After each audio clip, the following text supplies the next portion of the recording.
Boa noite, meus queridos pensadores. Sejam bem-vindos a mais essa reunião, né? A mais uma aula hoje.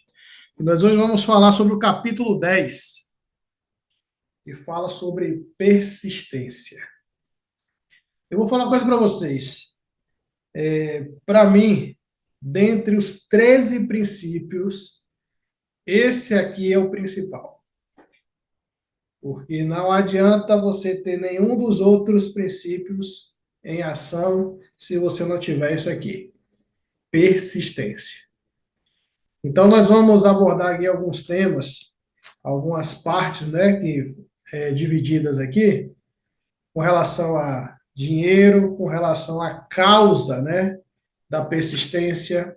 Nós vamos falar sobre a questão da crítica, né? Se você tem medo de ser criticado, se você tem medo da crítica, nós vamos falar sobre isso também. Vamos falar sobre a diferença de sorte e golpe de sorte. E vamos falar também sobre como desenvolver a persistência. E começando, vamos pensar no seguinte: como é que uma pessoa ela atinge um objetivo, tá? Partindo do princípio que a pessoa ela sabe o que ela quer, que a pessoa ela já tem um objetivo definido, né? Então, para conquistar qualquer objetivo, ela precisa de quê? Força de vontade, ela precisa ter um desejo ardente, ela precisa do conhecimento, né? Ela precisa saber de fato o que ela quer. Mas só isso não é o suficiente.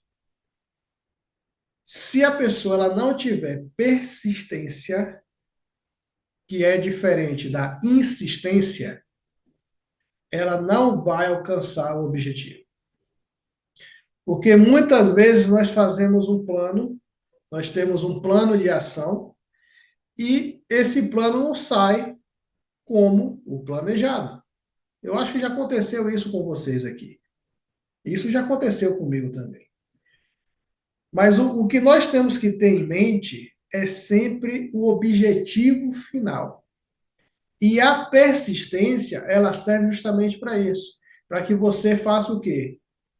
Novas rotas. Para que você construa novos caminhos. Entrando nesse mérito, qual a diferença de persistência e insistência? A insistência é fazer a mesma coisa sempre e querer um resultado diferente. Então, isso não funciona. Então, se você tem um plano de ação, se você está colocando esse plano em prática e não está funcionando, então o que é que você tem que fazer? Um novo plano. Agora, se você continua com o mesmo plano, você está sendo insistente.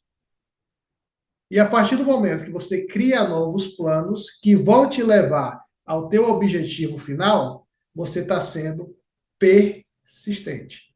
Então é bom a gente ter essa diferença aqui de persistência e insistência. Uma pessoa que ela é fracassada, ela tem como característica a falta de persistência.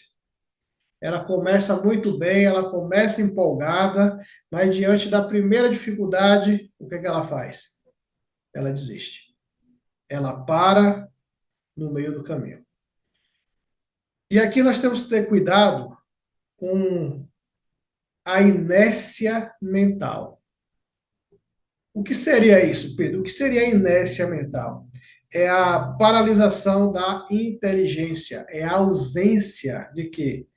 Da responsabilidade. É você viver no piloto automático.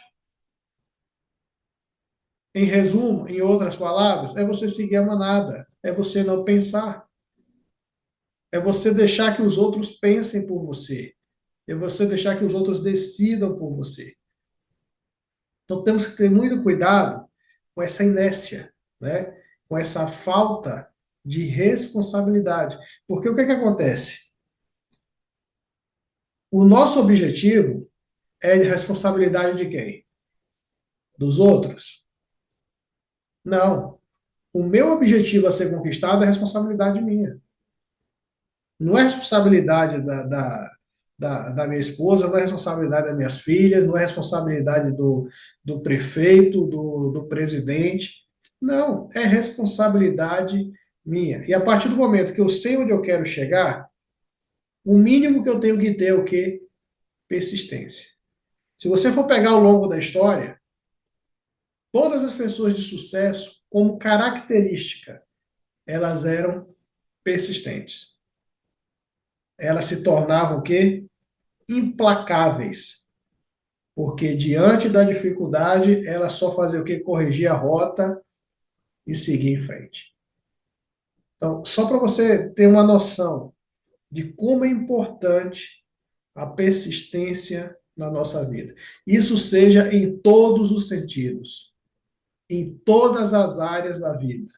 Se você não for uma pessoa persistente, acabou.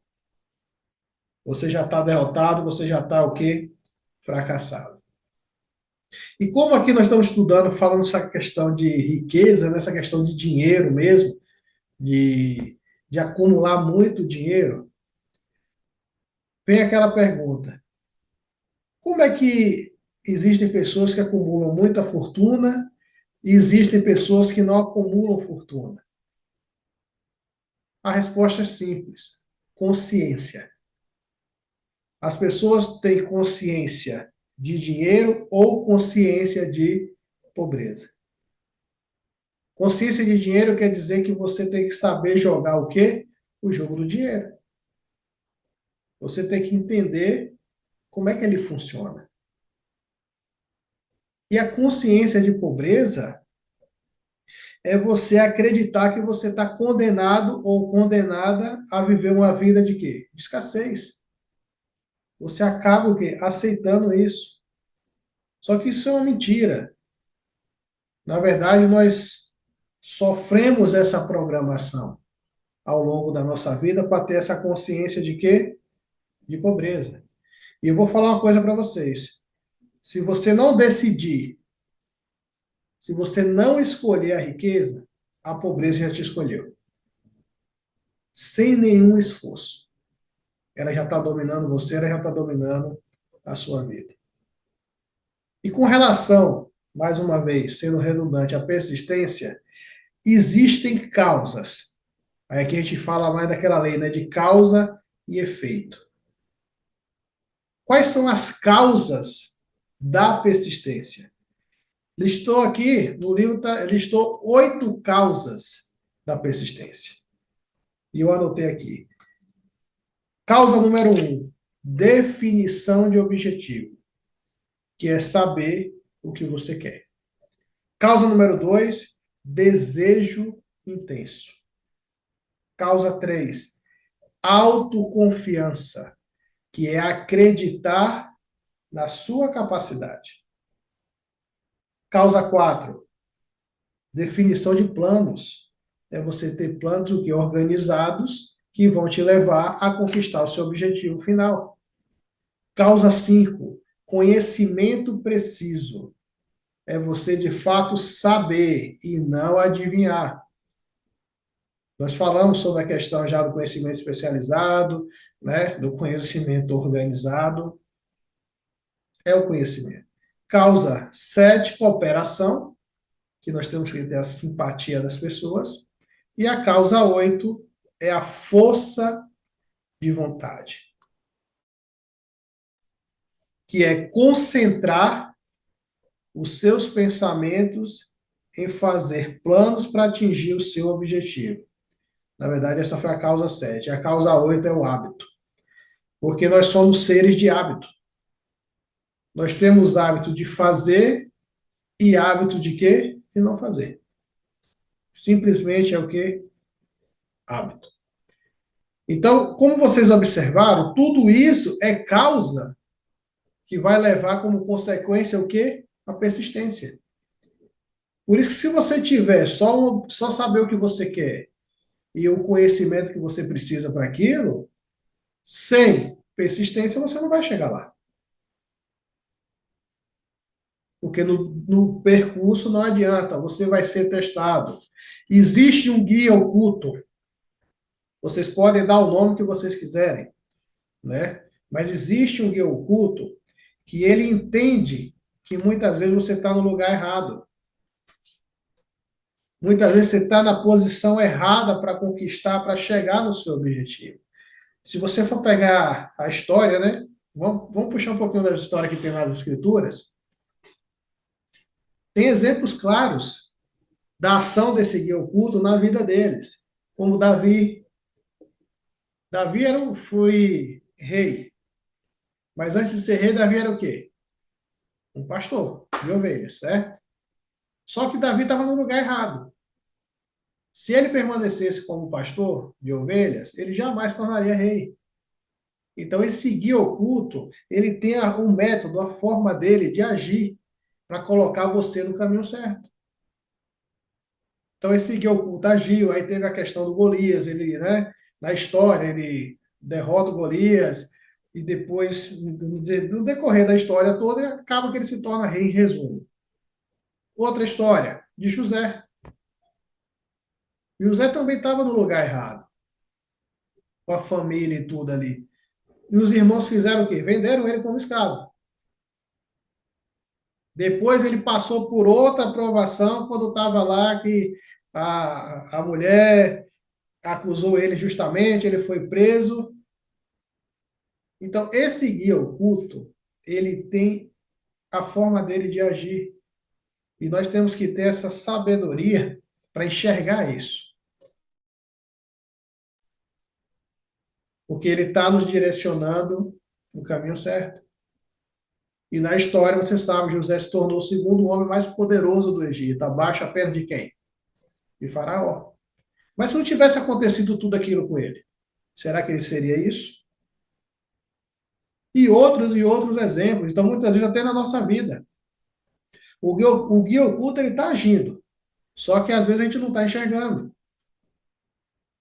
Ele está nos direcionando para o caminho certo. Ele está nos colocando no caminho certo. Só que se você não tiver, se eu não tiver o olhar atento para enxergar isso, passa despercebido.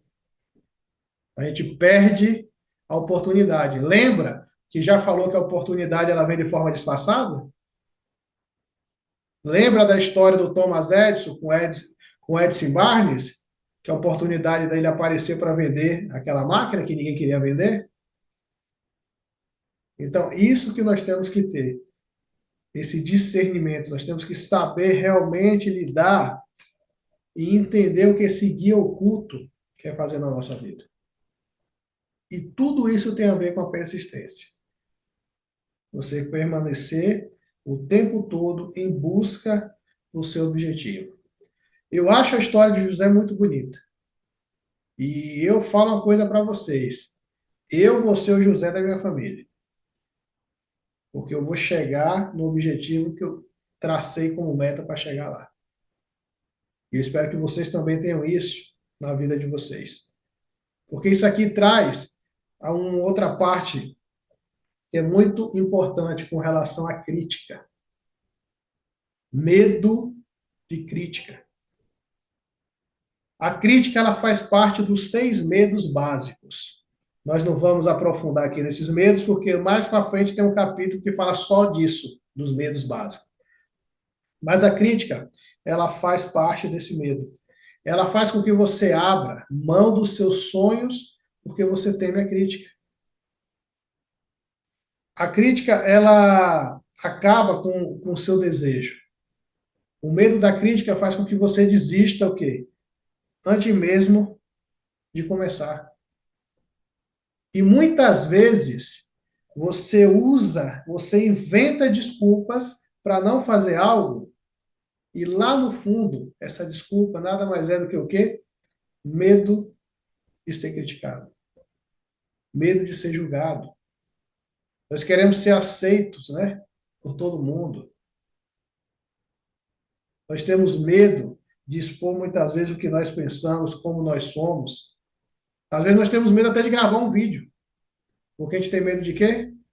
Da crítica. E aqui eu quero que vocês parem para pensar o seguinte: toda vez que você for criticado, a primeira coisa que você faz é o seguinte: olha quem está te criticando. Mas não olha a pessoa. Olha o resultado daquela pessoa.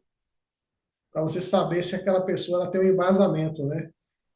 Para poder estar te criticando. Para poder estar te julgando. E tem um outro detalhe também que é muito importante. Quando a pessoa ela te critica, na verdade, ela está falando dela. Porque você está o quê? Revelando uma fraqueza daquela pessoa. Você está expondo uma fraqueza daquela pessoa, uma debilidade daquela pessoa. E ela não sabe como lidar com aquilo. E como ela não sabe como lidar com essa emoção, então ela extravasa te criticando. Porque se você observar, uma pessoa que ela é rápida, ela denuncia o quê? A lentidão da outra. A pessoa que ela é próspera, ela denuncia a escassez, a miséria da outra pessoa. Então aquela pessoa ela não consegue lidar com essa diferença, com essa situação. E a reação dela é o quê? Porque por dentro ela está gritando, porque você está expondo aquilo. Se você é muito rápido, vou pegar esse exemplo da velocidade. Se você é uma pessoa muito rápida e a outra pessoa é lenta, ela vai te criticar, ela vai dizer que você está muito acelerado. Porque, na verdade, você está denunciando, você está trazendo à tona que ela é uma pessoa lenta. E como ela não sabe lidar com aquela situação, a reação dela é o quê? Te criticar. Então é bom você saber discernir isso para até lidar com as situações do dia a dia na vida. Porque toda pessoa que fala que não gosta de você, no fundo ela não gosta é dela. Porque ela não consegue ser como você é. Ela não consegue atingir o nível que você chegou. Então, por dentro, ela grita e faz o quê? E te critica. E para superar isso, como é que você faz? Você tem que eleger pessoas, você tem que escolher pessoas que serão o quê? Seus conselheiros. Pessoas que você vai pedir opinião. Na aula passada, nós falamos sobre isso, que a opinião todo mundo tem, né? Cada um tem a sua para dar. Mas se a partir do momento que você tem uma pessoa, se você elege uma pessoa que aquela pessoa vai de fato trazer a opinião que você precisa, você vai escolher os seus conselheiros, aí sim faz sentido. Porque aí não é nem você ser grosso. Sempre que outra pessoa chegar para você e falar assim, ah, deixa eu te dar uma opinião. Não, eu não quero a sua opinião, porque quem dá opinião para mim eu já escolhi, e você não é essa pessoa. Parece ser grosso, né? Mas não é. É você ser íntegro. É você ser inteiro. Você já escolheu as pessoas pelas quais você vai ouvir conselhos. Então, escolha os seus conselheiros, porque assim você evita o medo da crítica. E não esquecendo de observar quem está te criticando, não a pessoa, mas os resultados daquela pessoa.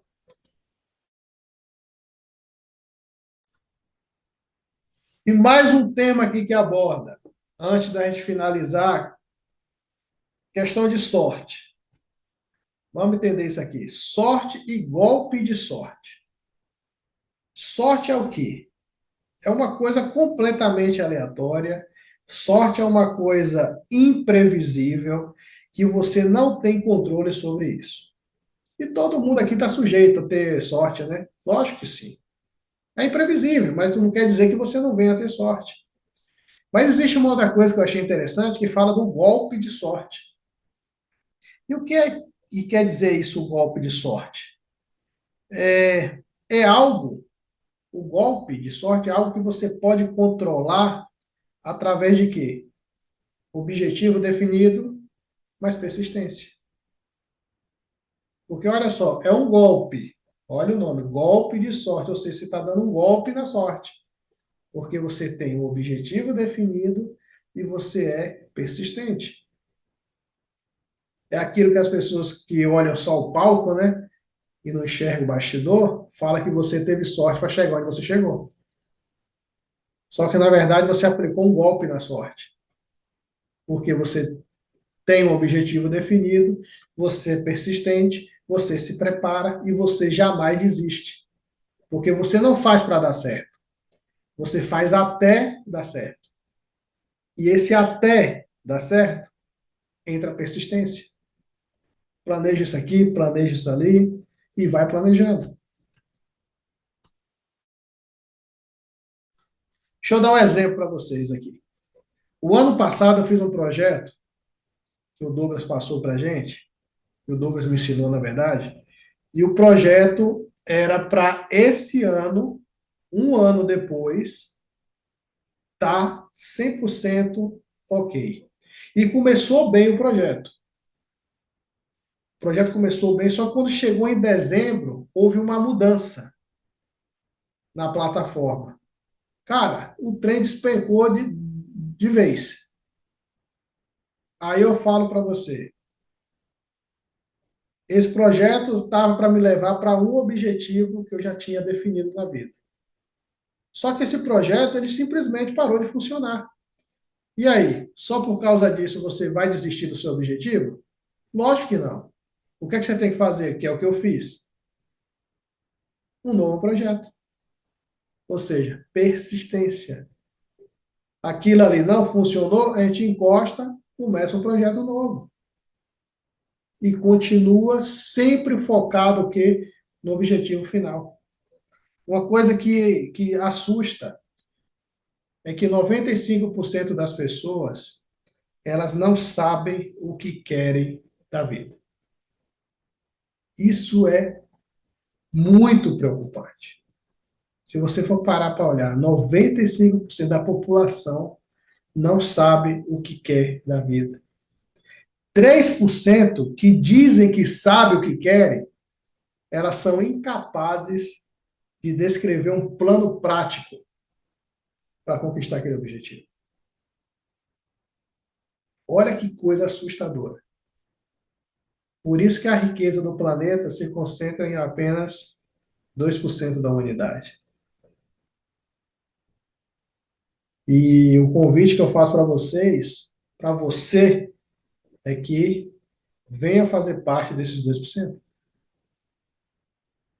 Por isso que nós estamos aqui. E para fechar com chave de ouro, vamos falar sobre como desenvolver a persistência em 4 passos.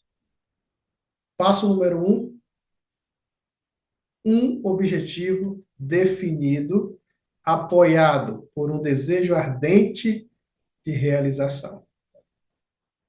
Passo número 2, plano definido, expresso em ação contínua. Passo 3, olha só, uma mente bem fechada contra todas as influências negativas e desencorajadoras. De quem? Parentes, amigos e conhecidos. Porque são aqueles que mais vão desestimular você. E o quarto passo para desenvolver a persistência é uma aliança amigável com uma ou mais pessoas que vão te incentivar o quê? A sustentar o seu plano para alcançar o seu objetivo. A riqueza, ela não responde a desejos. Ela só responde o quê? A planos definidos, apoiados em desejos definidos, por meio de uma persistência constante.